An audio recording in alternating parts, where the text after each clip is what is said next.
We've got a number of questions from the audience. The audience has been very good to us with questions for all the parties here. So I think we're probably going to go backwards and start at the beginning again. Let's hit some questions for our vets on questions about animal agriculture. Okay, a couple of questions here for Kaushi and Marie. First one is pretty straightforward. Can animals be infected with a COVID-19 here? If so, do we need to be concerned about meat imported from other countries where the virus has occurred? Well, thanks for the question. So far there is no scientific evidence to show that animals can spread this.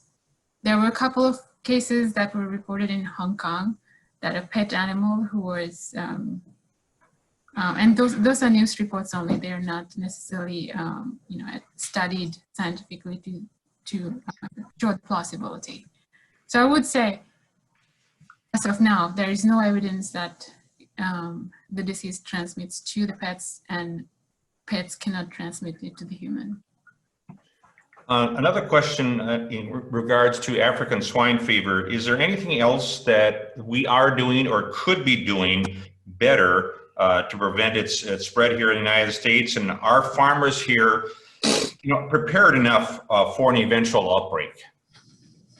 Thank you. Mari, do you want to take that question?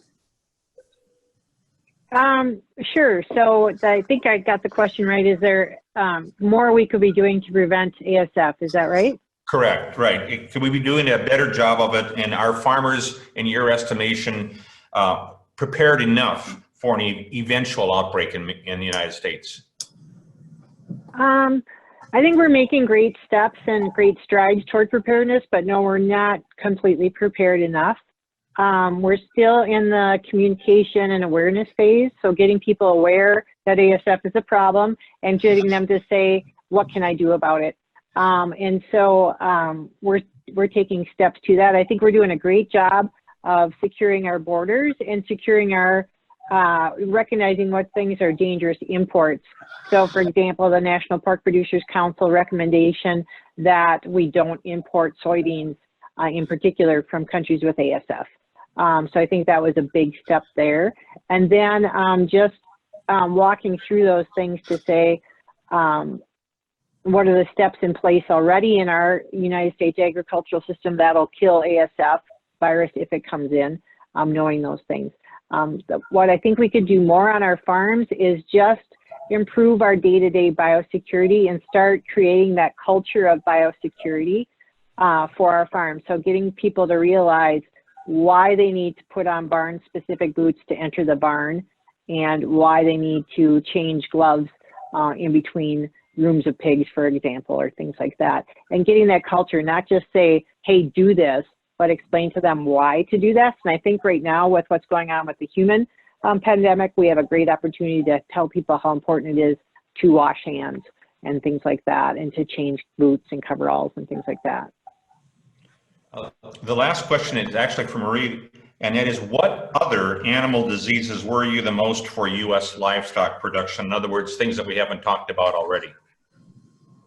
Well, we talked about it just a little bit, but if you had to ask me which one worries me the most, it is foot and mouth disease, mostly because so many species can be infected with foot and mouth disease. And so working through high-path AI, which was only poultry, and then working with African swine fever, which is only pigs, it's been very difficult to get the right people at the table to talk about all the things related to the pig industry or all the things related to the poultry industry for high-path AI. Imagine foot and mouth disease. Now we've got to bring to the table sheep ranchers, dairy goat farmers, cattle, dairy farmer, cervid farmers, wildlife, pigs. All these people have to come together and work together to control the disease. That's why that one scares me the most. Not because the disease itself is so bad, but because so many different agricultural commodities will be impacted in different ways, and finding ways to communicate with them all effectively is really a challenge. Yeah, that's just Seth jumping in here. That's really, I mean, bringing all these different parties involved with different, bringing their own backgrounds and things into these things is really important. You mentioned soybean meal, bringing it in. And so on the soybean side, in the soybean community, we've been really hit by ASF. It's only because I think we're so sensitive because of the demand issue that we've seen in China. But we're not bringing trade groups over from China specifically for that reason, to keep those folks off of farms. So, we're bringing the folks from Shanghai, and they might come to Chicago or Minneapolis, but we're not bringing the feed millers out to Minnesota farmers' fields anymore like we had been doing. So even though we're not animal production people ourselves, a lot of grain farmers that don't have those animals, at least we're getting sophisticated enough to understand that this stuff goes beyond our own field borders. So I think, from my little world, I think we've seen a lot of improvements already on that side. So I think Dave's going to move on to some other ones. I'd like to bring back the animal side as we come back towards the end, but let's move on to maybe a question for Kenny. Yeah, actually a question from one of our listeners, Dale, who was farming out near the Redwood Falls area in Minnesota, near the Farm Fest area. He's indicated that, 2018 and 19 were very wet, but 16 was really much wetter for him. He had a number of 5-inch rains, and then considering even 2014. So I think you touched on the frequency on some of these more intense observations in terms of weather events and significant rainfall events that occurred in southern and central Minnesota. I don't know if you want to elaborate. I know one of the things that Seth and I were talking about, there's some conjecture about what the causes for some of these more intense situations. And I remember Mark Seeley often talking about, increased dew points, increased water vapor. Is there any conjecture or tie-ins? This is more of a comment from Dale. Sure. Yeah, I mean, I think, and Dale's point is 2016 was wet. We had the statewide, what was then the statewide precipitation record was set at Waseca, and that had broken about a 25-year-old record at that point. And then, of course, we broke that record again in 2018 in Harmony and in it was Harmony, and there was another one right down there too. Anyway, in that same general area. And then 2019, of course, was wet. But, in terms of getting the big rains, 2016 still leads the state for the number of really big rains. And, 4-inch rains. I think there were more in 2016 than any 2 years combined. And so it makes sense that you would have seen a lot of problems that year. But it was also, the nature of these really wet years is such that, there will be one area that really gets beat up one year, and some of the other areas will just get 1- and 2-inch rains, and maybe they end up with a lot of precipitation, but they don't have any of the really big ones. For how wet 2019 was, we seemed to do it without a really high number of huge rainfall events. We kind of did it by nickel and dime.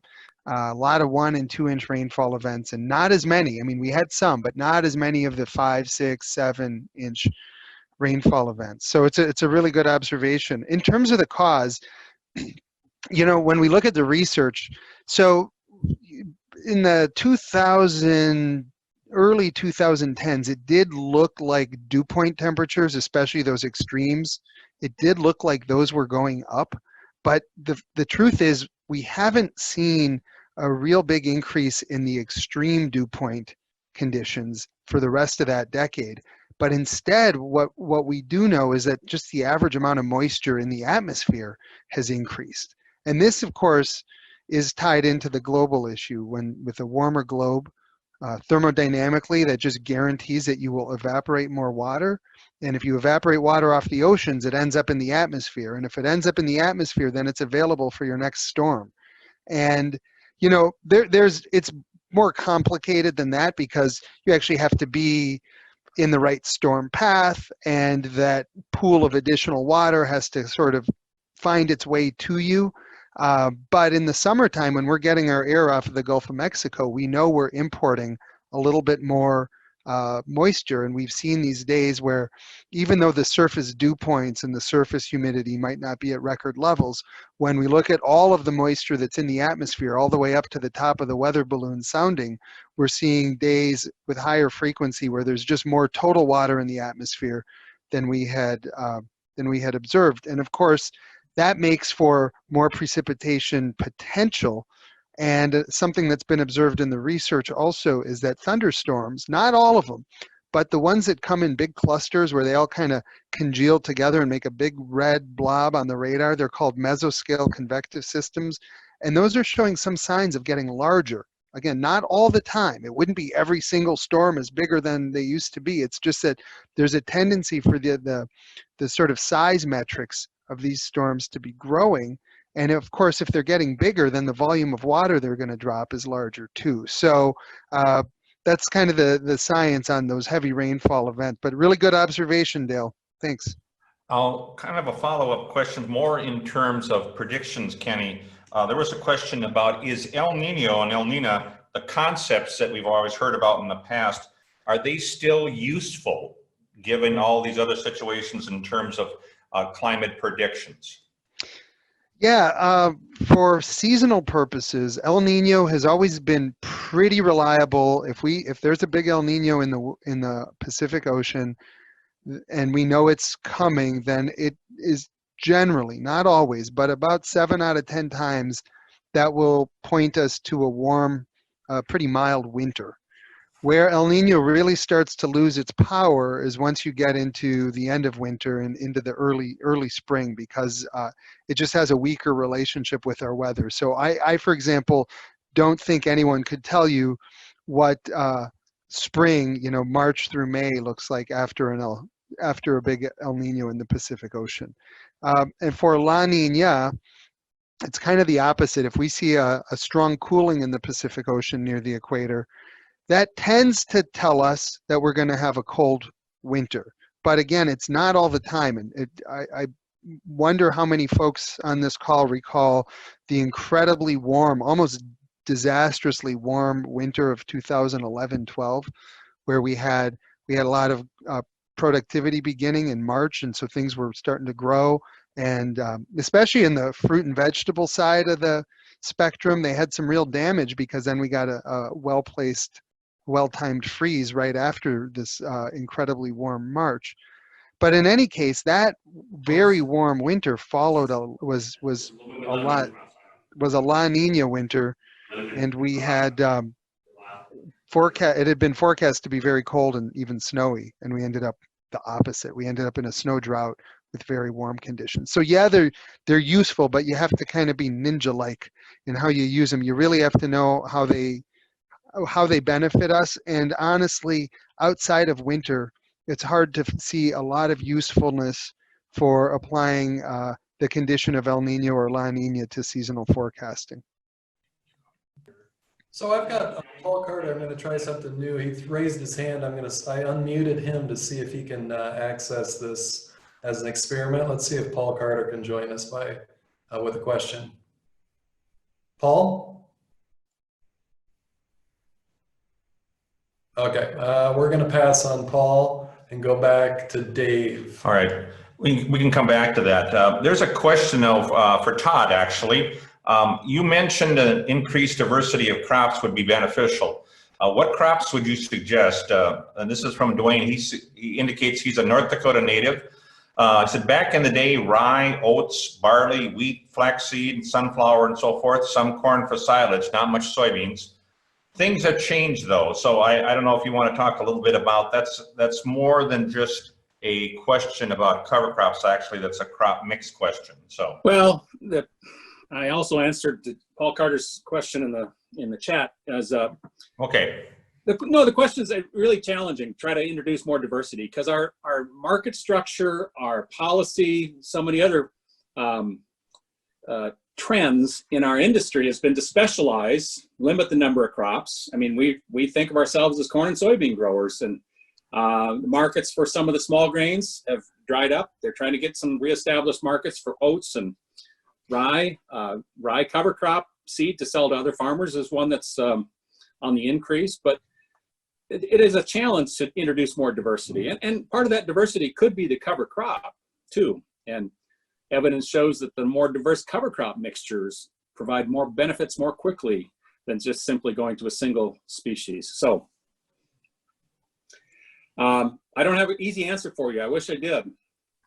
Okay.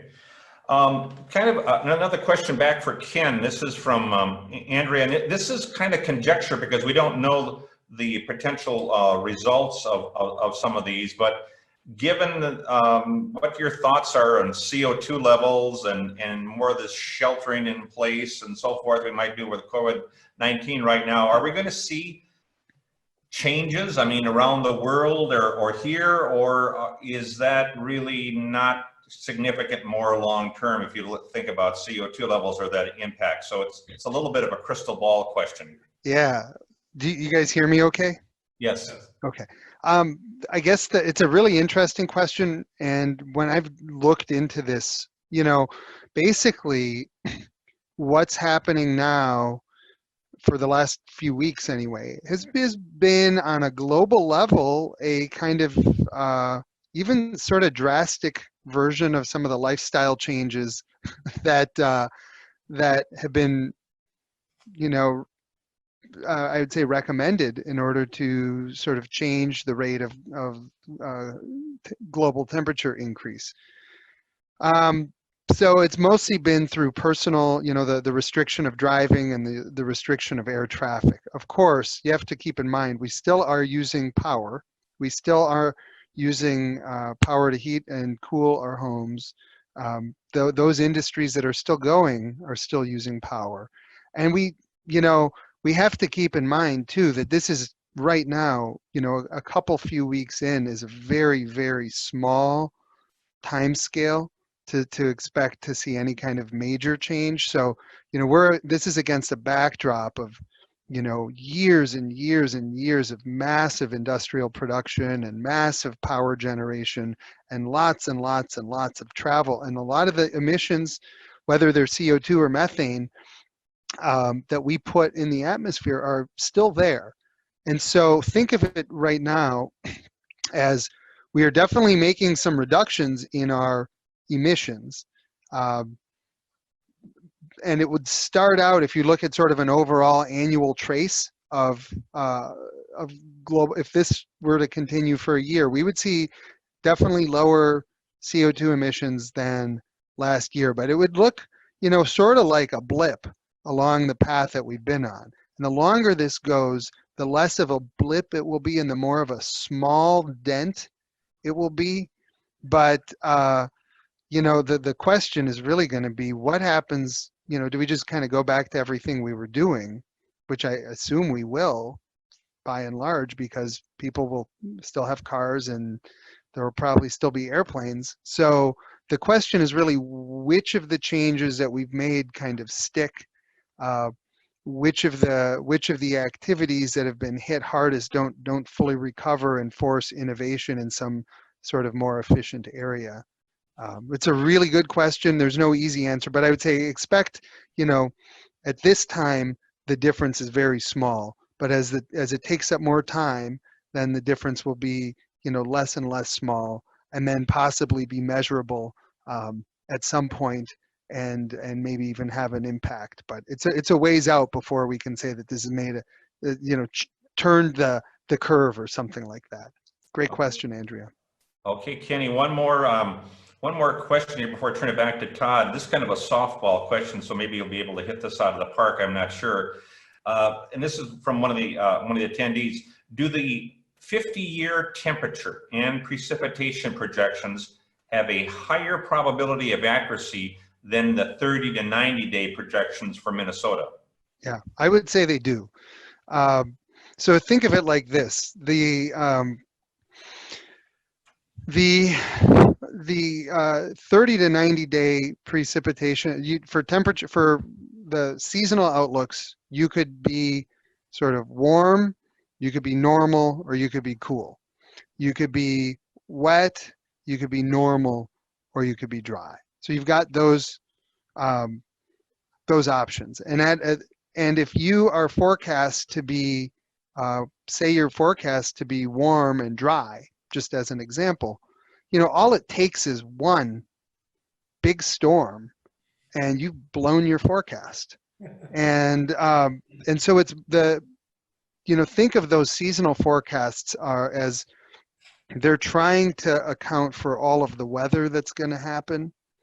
And they're thinking based on the models that they're seeing that we're in, you know, for us, we'll be in kind of a stormy pattern that'll keep us wet, but also some of those storms will pass off to our north, which would keep us warm. That's kind of the basis, but it's easy for those to be wrong.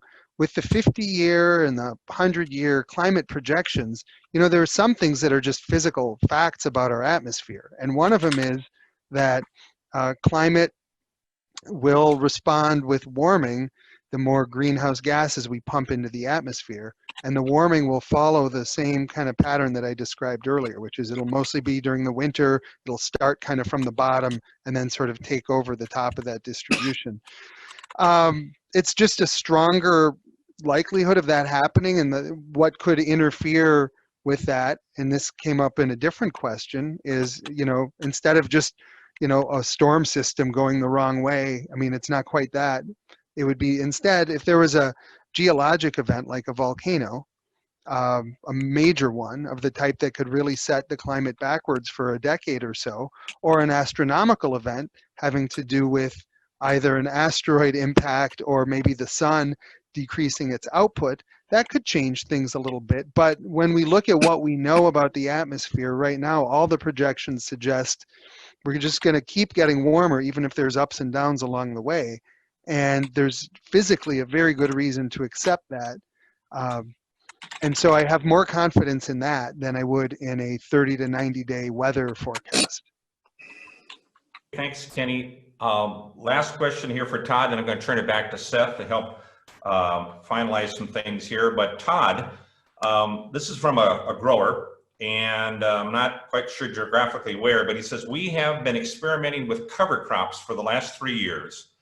They like the results, but he's now running into the tight budgeting problems and some problems in terms of actually having those into effect. So any suggestions from a standpoint of other cover crops in that kind of an atmosphere in terms of cold weather, cold soils and so forth that you've heard of that are a little bit more successful? Yeah, many of the growers tell me that they start to see benefits after about 3 years. And so it's a little difficult in the current system, and looking at our annual balance sheet, you know, it's difficult to look at implementing a change that may cost you initially and it won't show benefits for several years. But I encourage you to hang in there. Also to network with others that are trying to make it work. And I've never met anyone who said they had it figured out. Even these guys that have been doing it for 10, 15 years, they're still learning all the time, and develop a network of other growers that are also trying to make it work in your area. I didn't have the reference, but Rob Myers at University of Missouri is also the regional coordinator for the Sustainable Ag Research and Education Program. They put out a great report last summer on scenarios where you're more likely to achieve a return on investment more quickly in using cover crops. And it's everything from livestock to water management to nutrient management to weed control.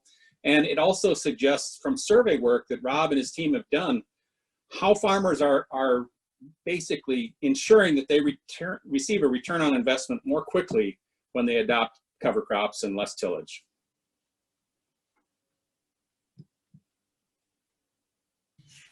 Excellent. So we're just gonna wrap things up here a little bit. I've got one question for Marie and Kaushi to bring it back. It's not necessarily the nice end rounder to round everything up, but I just wanted, I know we have very desperate kind of discussion going here, but of personal interest, and here let me couch this a little bit based on, you know, what little I know of China as an example. I'm curious about modernization of our animal agriculture.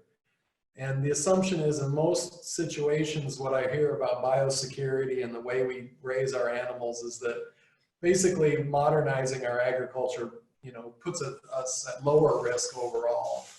But are there, I guess my question is, are there instances where modernizing our agriculture actually increases our risk of catastrophe or major problems in terms of livestock production? And my example I would use is this China example where in terms of their modernization, they went to moving all their animal production to a small area in swine, and then they were slaughtering in distant locations, and then so they move all these live hogs all the way across their country, and that actually potentially could open them up to more problems as they move these live animals in open air trucks clear across the country. So is that an example where modernization could cause us problems? And then the other extent of this question is local foods, local ag, backyard hatcheries where everybody's going to collect a couple dozen eggs and raise 2 or 3 pigs in their backyard after we've had this COVID-19 issue and people are concerned about food security at a local scale.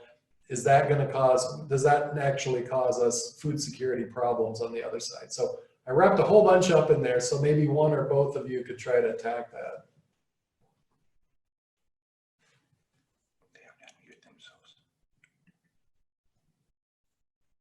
Kaushi. Yep. Thanks, Seth, for the question. And I think I'll give a general answer. First of all, the answer to the second question, whether backyard would be the answer or a small scale, would that be an answer to the local sustainability? The demand that we have right now, I would not see that as an option. But again, it's a direction that we could discuss as a effort into the industry.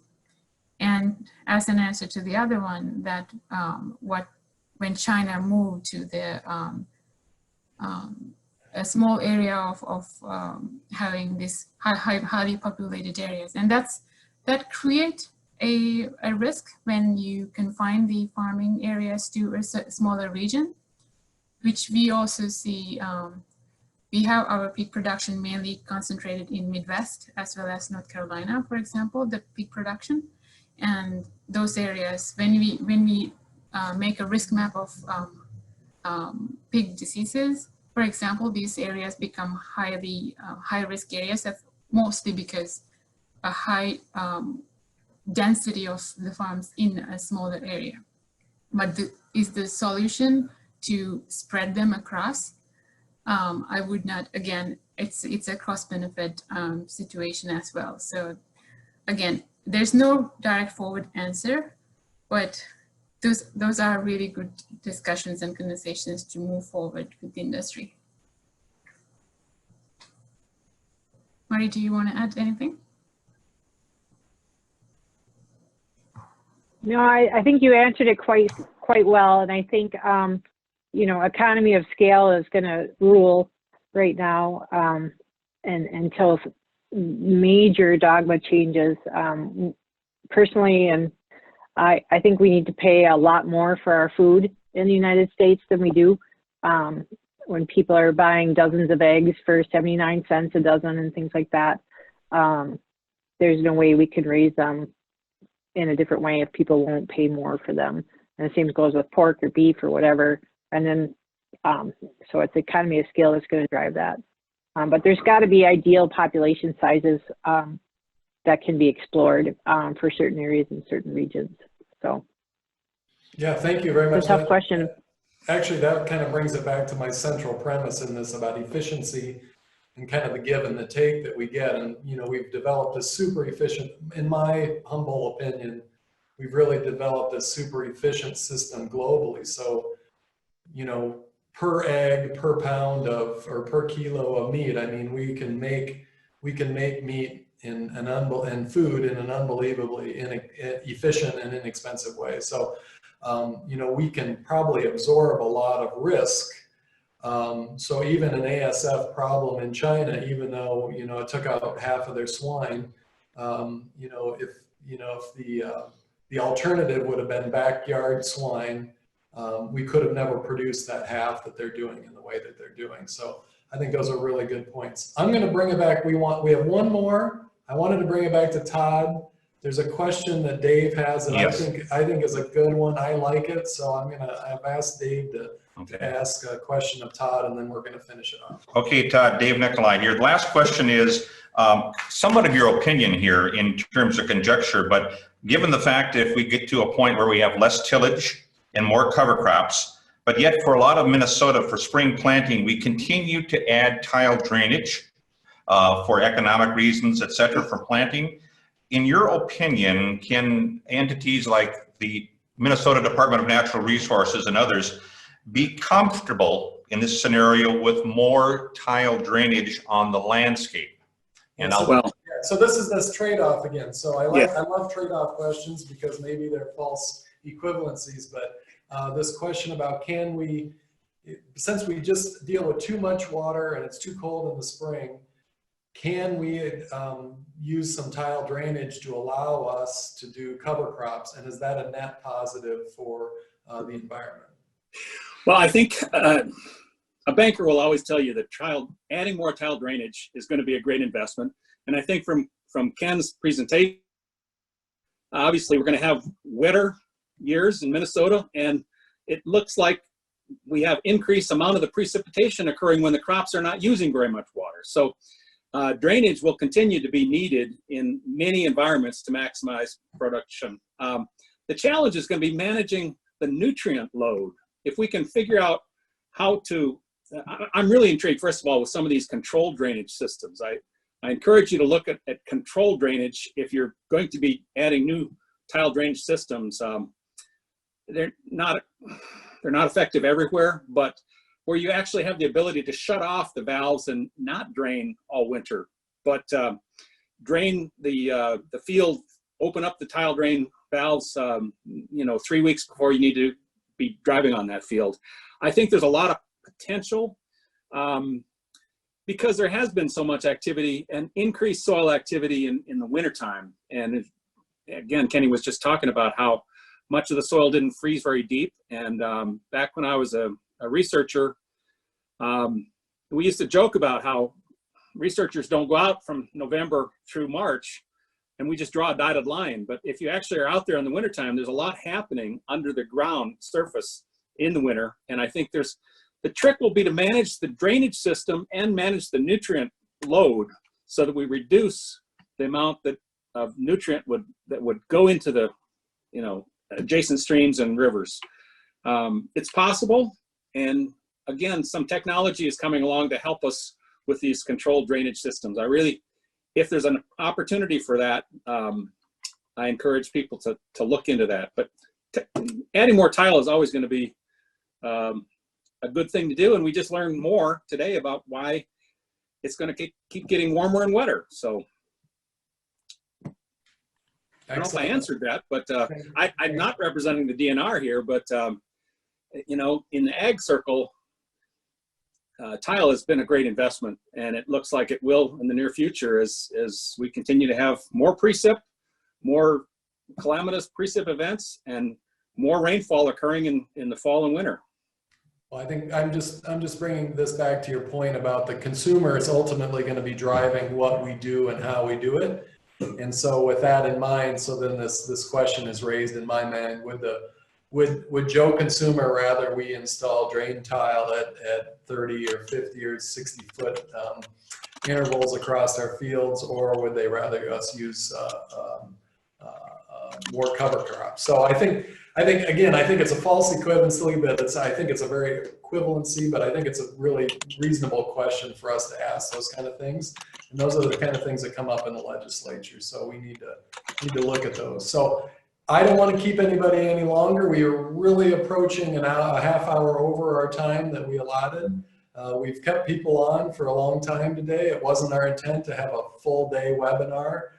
We wanted you butts in seats at the Arboretum with a good lunch, but we really appreciate all the audience that hung out to the bitter end here, and really appreciate all of our speakers.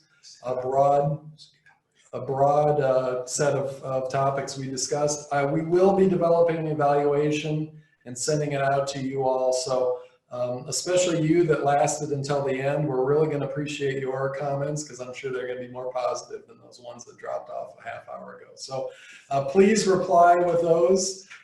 Makes everybody around here at the university happy when we get some evaluations back and we can show some impact with what we do. So again, I hope that the participants all can thank our speakers in their own way.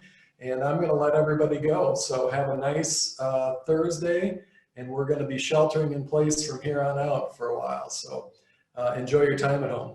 Thanks, you all.